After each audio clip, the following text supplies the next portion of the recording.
ഇവിടെ ബിഗ് ബോസിനകത്ത് ഇന്ന് പുറത്തുനിന്ന് ഉള്ളവരെല്ലാം അകത്ത് വരുന്നുണ്ടല്ലോ. പുറത്തുനിന്നുള്ളവരെന്ന് വെച്ച് കഴിഞ്ഞാൽ നമ്മുടെ ബിഗ് ബോസിനകത്ത് ഇതിനു മുമ്പ് വന്ന മത്സരാർത്ഥികളെല്ലാം വീണ്ടും വരുന്ന ഒരു റീയൂണിയൻ കണക്ക് ഉള്ള പരിപാടിയാണ് ഇപ്പൊ ഈ ആഴ്ച നടന്നുകൊണ്ടിരിക്കുന്നത്. അങ്ങനെ നമ്മുടെ ശാരികയും സരികയും വന്നെത്തിയത്. ശാരിക നമ്മുടെ കൺഫെഷൻ റൂമിലൂടെയാണ് വരുന്നത്. സരിക എത്തുന്നത്, സരിക പുറത്തു പോയതും നമ്മുടെ സ്റ്റോർ റൂമിൽ അടച്ചിട്ടിട്ടാണല്ലോ സരിക പുറത്തോട്ട് കൊണ്ടുവരിക. അതുപോലെ സരിക തിരികെ വരുന്നത് സ്റ്റോർ റൂം വഴിയാണ്. പിന്നെ നമ്മുടെ വീട്ടിലുള്ള എല്ലാവർക്കും സന്തോഷമാവുന്നുണ്ട്. കാരണം എന്ന് വെച്ച് കഴിഞ്ഞാൽ വെറും ഉണങ്ങിക്കിടന്ന ബിഗ് ബോസ് വീടാണ്.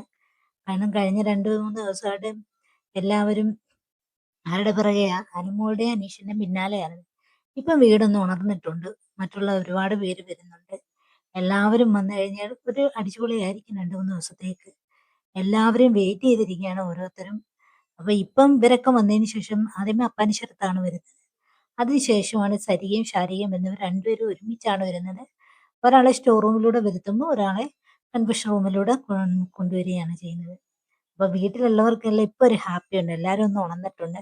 ഇവിടെ ആകെ ഒരു ബഹളം തന്നെയാണ് ഇപ്പൊ നടക്കുന്നത്. പുറത്തെ കാര്യങ്ങളൊക്കെ അറിയാൻ ചിലരൊക്കെ ശ്രമിക്കുന്നുണ്ട്. ബിഗ് ബോസ് വാണിംഗ് കൊടുക്കുന്നുണ്ട് പുറത്തെ കാര്യങ്ങൾ ചോദിക്കരുതെന്നും.